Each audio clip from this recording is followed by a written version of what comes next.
পশ্চিমবঙ্গের আইসিডিএস অর্থাৎ অঙ্গনওয়াড়ির জন্য আজকে ক্লাস নাম্বার 1 শুরু করে দিলাম। আজকের থেকে তোমাদের কিন্তু শুরু হয়ে গেল। প্রত্যেক দিন প্রায় তোমাদের কিন্তু এইভাবে ক্লাস আসতে থাকবে। প্রতিটি ক্লাস খুবই গুরুত্বপূর্ণ, প্রতিটি প্রশ্ন পরীক্ষা আসার মতন তোমাদের জন্য দেবো। পশ্চিমবঙ্গের সেরা ক্লাস তোমরা কিন্তু আমাদের এই চ্যানেল থেকেই পাবে। তোমরা যারা যারা এখনও আমাদের চ্যানেলকে সাবস্ক্রাইব এবং ফলো করে রাখোনি, এক্ষুনি ফলো করে রাখো। কারণ আইসিডিএস অর্থাৎ অঙ্গনওয়াড়ি সহায়িকা, অঙ্গনওয়াড়ি কর্মী আর অঙ্গনওয়াড়ি সুপারভাইজার, এই তিনটে পোস্টের জন্যই আমাদের এই চ্যানেলে প্রায় প্রতিনিয়ত তোমাদের কিন্তু ক্লাস আসবে এবং সুপার লেভেলে ক্লাস আসবে। পশ্চিমবঙ্গের সবথেকে সেরা ক্লাস তোমাদের জন্য প্রোভাইড করব। প্রথম থেকে শেষ পর্যন্ত ভিডিওটা দেখো, আশা করি তোমরা বুঝতে পারবে যে কেন আমি তোমাদেরকে বলছি পশ্চিমবঙ্গের সেরা ক্লাস তোমাদের জন্য দেবো, ঠিক আছে? আর তোমরা যারা যারা আইসিডিএস সুপারভাইজারের জন্য ভালো করে প্রিপারেশন নিতে চাও, আমাদের অফিসিয়াল নাম্বারে যোগাযোগ করবে। সমস্তটাই ভালো করে তোমাদের কিন্তু শেখানো হবে, ঠিক আছে? আর তোমাদের বলবো যে আমাদের হোয়াটসঅ্যাপ গ্রুপে যুক্ত হয়ে যাও, আমাদের টেলিগ্রাম গ্রুপে যুক্ত হয়ে যায়। সেখানে কিন্তু তোমরা খুব সুন্দর করে টোটালটাই কিন্তু গাইড পাবে। কোথা কবে অ্যাপ্লাই শুরু হবে সমস্ত রকমভাবেই তোমাদেরকে কিন্তু সম্পূর্ণ গাইড করবে। কারণ আর তোমাদেরকে আরও একটা কথা বলি, কিছুদিন পরে অ্যাপ্লাই শুরু হয়ে যাবে। আজকে তো ক্লাস শুরু হয়ে গেল, কিছুদিন পরে তোমাদের কিন্তু অ্যাপ্লাই শুরু হয়ে যাবে। সেক্ষেত্রে তোমরা কিন্তু বেশি সময় পাবে না। এখন থেকে যদি ভালো করে প্রিপারেশান না নাও, যদি এখন থেকে ভালো করে প্রিপারেশান না নাও, তাহলে কিন্তু পরীক্ষা পাসই করতে পারবে না। সুতরাং এখন থেকে ভালো করে প্রিপারেশান নাও, সঠিকভাবে প্রস্তুতি নাও, ভালো করে আগের থেকে রেডি হয়ে থাকো, তবেই তো পরীক্ষা গেলে পাস করতে পারবে। তাই তোমাদের জন্য ক্লাস দেওয়া শুরু করেছি। তোমরা প্রতিটি ক্লাস ভালো করে দেখো। আর আমাদের অফিসিয়াল নাম্বারে যোগাযোগ করে সমস্ত ক্লাস যদি নিতে চাও, তাহলে অবশ্যই আমাদের অফিসিয়াল নাম্বারে যোগাযোগ করবে। আর আজকে প্রথম থেকে শেষ পর্যন্ত ভিডিওটি দেখো এবং ভিডিওর মাঝখানে যে সমস্ত গুরুত্বপূর্ণ প্রশ্নগুলি রয়েছে, প্রশ্নের মাঝখানে খুবই গুরুত্বপূর্ণ কথা বলবো, সেগুলো তোমরা ভালো করে শুনে নাও। আইসিডিএস ক্লাস নাম্বার 1, আইসিডিএস যেটা কিনা আমরা বলছি অঙ্গনওয়াড়ি, তো শিশু কল্যাণ। তো আজকে তোমাদের শুরু হয়ে গেল মাস্টার প্রিপারেশন যে নোটস, মানে খুবই গুরুত্বপূর্ণ আইসিডিএসের জন্য। আইসিডিএসের যে সমস্ত পদগুলি রয়েছে না কেন, আইসিডিএস সুপারভাইজার, আইসিডিএস কর্মী এবং আইসিডিএস সহায়িকা, তো এই তিনটে পোস্টে মানে এক কথায় আইসিডিএস যে হেল্পার, ঠিক আছে, আইসিডিএস কর্মী, এই যে তিনটে পোস্টের জন্যই একদম সব থেকে সুপার লেভেলের তোমাদের নোটসগুলো তোমাদের দেওয়া হবে। দেখো আইসিডিএসের সম্পূর্ণ নাম কি, একদম শুরু থেকে আমরা কিন্তু শুরু করব, ঠিক আছে? দেখো আইসিডিএসের সম্পূর্ণ নাম হচ্ছে ইন্টিগ্রেটেড চাইল্ড ডেভেলপমেন্ট সার্ভিস, ঠিক আছে, সমন্বিত শিশু বিকাশ প্রকল্প, ঠিক আছে? মনে রাখবেন কিছু কিছু জিনিস তোমাদের নোটস হিসাবেও দিয়েছি, যে আইসিডিএস হলো ভারত সরকারের একটি ফ্ল্যাগশিপ যে প্রোগ্রাম, ঠিক আছে? বাদবাকি আমাদের চ্যানেলের নাম, আমাদের অফিসিয়াল নাম্বারও রয়েছে তোমাদের জন্য, ঠিক আছে? এবার দেখো আমরা দ্বিতীয় নম্বর প্রশ্নের মধ্যে চলে আসলাম। দেখো ভারতে আইসিডিএস প্রকল্প প্রথম কবে চালু হয়? প্রতিটা গুরুত্বপূর্ণ প্রশ্ন পরীক্ষায় কিন্তু আসার মতন, এবং ভিডিওর মাঝখানে খুবই গুরুত্বপূর্ণ কথা বলবো, যেগুলো তোমরা ভালো করে শিখেও নেবে, সেগুলো কিন্তু পরীক্ষা আসার মতন হবে, ঠিক আছে? উত্তর হচ্ছে 1975 সালে 2 অক্টোবর এটা কিন্তু শুরু হয়েছিল। আইসিডিএসের যে প্রকল্প সেটা কিন্তু শুরু হয়েছিল। এই দিনটি মহাত্মা গান্ধীর জন্মদিন হিসেবেও কিন্তু আমরা জানি, ঠিক আছে, 2রা অক্টোবর। এবার আমরা চলে যাব আমাদের তৃতীয় নম্বর গুরুত্বপূর্ণ প্রশ্নের কাছে, আমরা কিন্তু চলে যাবো। প্লাস এর মধ্যে যদি কিছু ডিটেলস থাকে সেটাও কিন্তু আমি আলোচনা করে দেবো ভিডিওর মাঝখানে, ঠিক আছে? দেখো অঙ্গনওয়াড়ি কথাটির অর্থ কী, যেটা আমরা বলি না আইসিডিএসের বাংলা মানেই হচ্ছে কি, আমরা এক কথায় বলতে পারি যে অঙ্গনওয়াড়ি কথাটির অর্থ কী। অঙ্গনওয়াড়ি কথাটির অর্থ হলো আঙ্গিনা বা উঠোন বা কেন্দ্র, সেখানে পড়াশুনো, বাচ্চাদের পড়াশুনো নিয়ে আলোচনা, ঠিক আছে, তাদেরকে শেখানো। দেখো যে গ্রামীণ শিশুদের যে প্রাথমিক শিক্ষা ও পুষ্টির মূল কেন্দ্রই হচ্ছে অঙ্গনওয়াড়ি, ঠিক আছে?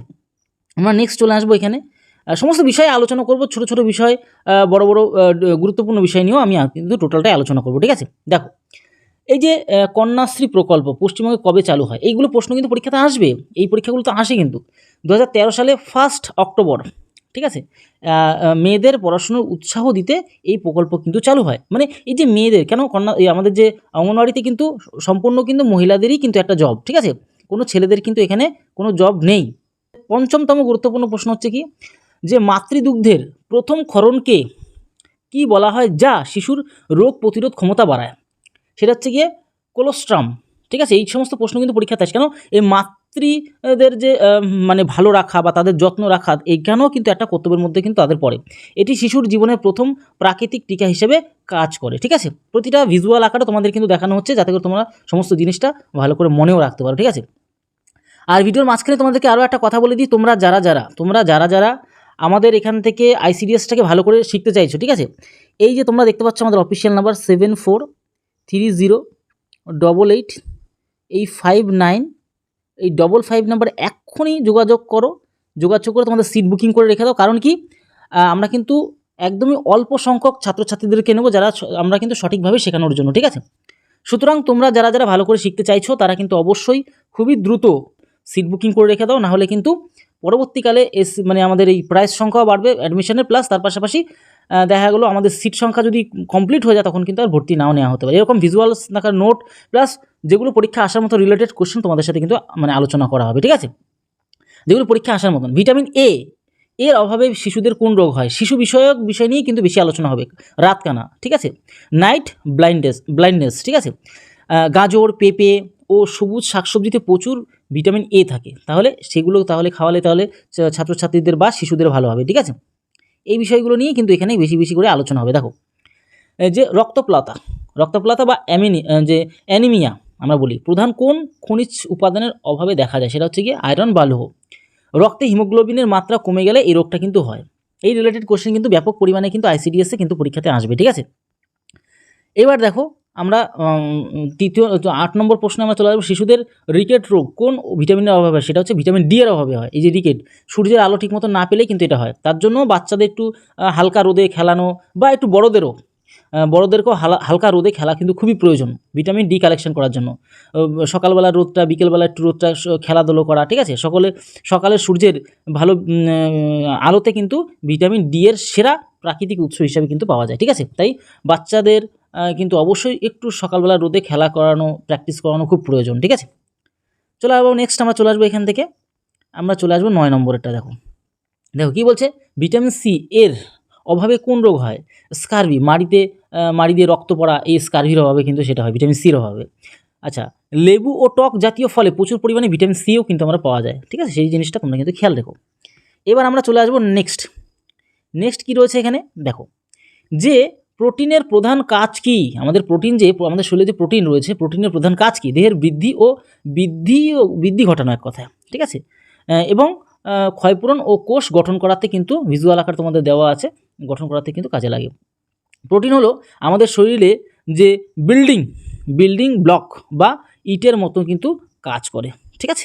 নেক্সট আমরা এখান থেকে চলে যাব, আমরা পরবর্তী কোশ্চেনে আমরা এখান থেকে চলে আসবো। এবার দেখো পরবর্তী কোশ্চেনটা আমাদের কি রয়েছে, মানে দেখো অঙ্গনওয়াড়িতে এই টাইপের প্রশ্ন কিন্তু বেশি আসবে কিন্তু। পোলিও টিকা কে আবিষ্কার করেন, জোনাস সাল্ক, ঠিক আছে। পোলিও ভাইরাস শিশুদের স্নায়ুতন্ত্রকে আক্রমণ করে, এই জিনিসটা তোমরা একটু কেটে দাও, কারণ এই জিনিসটা এখানে কিন্তু লাগবে না, মিস্টেকলি এখানে লেখা হয়ে গেছে, ঠিক আছে, সিলি মিস্টেক হয়েছে এখানটায়। সুতরাং এখানে আমরা ডাইরেক্ট যদি পড়ি, পোলিও ভাইরাস শিশুদের কিন্তু স্নায়ুকে আক্রমণ করে, স্নায়ুটাকে আক্রমণ, সেখান থেকে কিন্তু আমরা টিকাকরণের মাধ্যমে আমরা কিন্তু সেই রোগগুলোকে রোধ করতে পারি।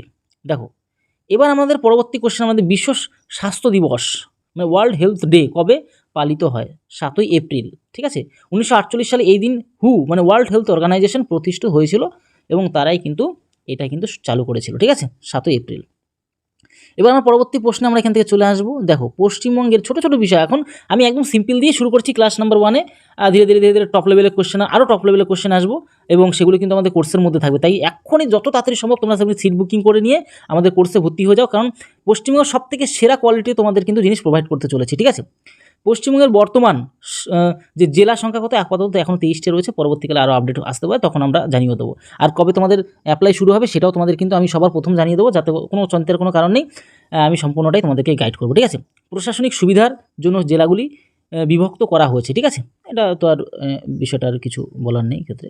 দেখো আমাদের পরবর্তী কোশ্চেন এখান থেকে আমরা পাবো, পশ্চিমবঙ্গের দীর্ঘতম নদী গঙ্গা, পশ্চিমবঙ্গে এটি ভাগীরথী হুগলি নামে কিন্তু পরিচিত। এই যে এখানে দেখো একটা জিনিস, দেখো এটি মুর্শিদাবাদের ধুলিয়ানের কাছে পশ্চিমবঙ্গে প্রবেশ করেছে।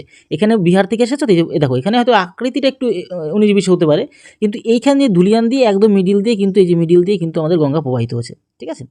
তো এই হচ্ছে ব্যাপার, প্রতিটা জিনিস গুরুত্বপূর্ণ। তাহলে দেখতে পাচ্ছ যে এটা ভাগীরথী হুগলি নামে কিন্তু আমাদের পশ্চিমবঙ্গে বাহিত হয়ে বঙ্গোপসাগরে মিলিত হয়েছে, ঠিক আছে, এটা বঙ্গোপসাগর। আর এটি মুর্শিদাবাদের কাছে ধুলিয়ান নামে পশ্চিমবঙ্গে কিন্তু প্রবেশ করেছে, পশ্চিমবঙ্গে প্রবেশ, আর অংশটা বাংলাদেশের দিয়ে বয়ে পদ্মা নামে, সেটাও কিন্তু আমাদের বঙ্গোপসাগরে এসেই পড়েছে, ঠিক আছে। তো এই হচ্ছে টোটাল বিষয় ছিল তোমাদের। আর তোমরা অবশ্যই এই যে দেখতেই পাচ্ছ সমস্ত বিষয়টা, আইসিডিএস তোমরা যারা স্বপ্ন পূরণ করতে চাও, তোমাদের সমস্ত বিষয়টাই আমি সম্পূর্ণ গাইড করব, ঠিক আছে। প্রস্তুতির জন্য তোমাদের বলবো সেরা ঠিকানা, সঠিকভাবে তোমরা গাইড পাবে এখান থেকে। আর তোমাদেরকে বলবো আমাদের যে এই অফিসিয়াল নাম্বারটা রয়েছে একদম দেখো নিচে রয়েছে অফিসিয়াল নম্বরটা, এই অফিসিয়াল নম্বর এক্ষুনি 7430885955 এক্ষুনি তোমরা কিন্তু যোগাযোগ করে সমস্ত কোর্সটা কিন্তু কোর্সের যে বিষয়টা রয়েছে সিট বুকিং করে রেখে দাও, যাতে করে তুমি আর আমাদের কিন্তু ক্লাস শুরু হয়ে যাবে, মানে আমাদের অঙ্কের শুরু হয়ে গেল, এইগুলো শুরু হয়ে গেল, ঠিক আছে। তোমাদের কিন্তু কোর্স শুরু হবে। বাদ বাকিটা ডিটেলসে যদি জানতে চাও আমাদের অফিসিয়াল নাম্বারে ফোন করে সমস্ত বিষয়টা জানতে পারবে। তাহলে ভিডিওটি এলো, তোমার সঙ্গে পরিবারের সাথে ভালো থেকো, সুস্থ থেকো, জয় হিন্দ। আর প্রতিটা ক্লাস কিন্তু পরপরই আসতে থাকবে, তোমরা কিন্তু দেখতে থাকবে, ঠিক আছে। আর ভিডিও তোমাদের কেমন লাগছে, ক্লাসগুলো তোমাদের কেমন লাগছে অবশ্যই কমেন্ট বক্সে জানাতে কিন্তু ভুলো না।